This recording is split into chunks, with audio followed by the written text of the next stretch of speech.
Hello আমার শিক্ষার্থী বন্ধুরা, এখন আমরা দেখব খালি ঘর পূরণ কিভাবে করে। 1 নম্বরে 7/3, এখানে দেওয়া আছে 28, এটা খালি ঘর। তাহলে আমরা দেখব 7কে কত দ্বারা গুণ করলে 28 হয়। 4 দ্বারা, 4 7 28, তো 4 দ্বারাটাকে গুণ করবো 3 4 12।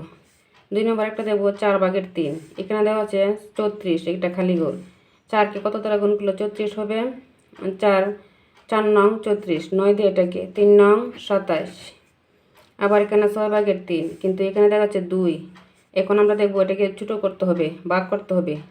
অর্থাৎ 3 দ্বারা ভাগ করলে 6 2 হবে, এই 3 দ্বারা আবার 3কে ভাগ করলে 1 হবে।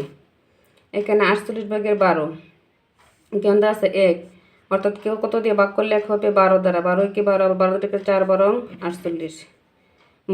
32/20, এখানে দেওয়া আছে 5, অর্থাৎ 5 দ্বারা এটাকে ভাগ করলে 4 5 20, 4 4 দ্বারা বা এটাকে ভাগ করতে হবে, 4 8 32। এখানে 30/20, এখানে দেওয়া আছে 3, অর্থাৎ 3 দ্বারা 30-এ ভাগ করলে আমরা হইতেছে 10, 10 দ্বারা এটাকে ভাগ করলে হবে 2। এখন বলতে হবে 40/20, এখানে 1 দেওয়া আছে, এখানে কত হবে। ওকে।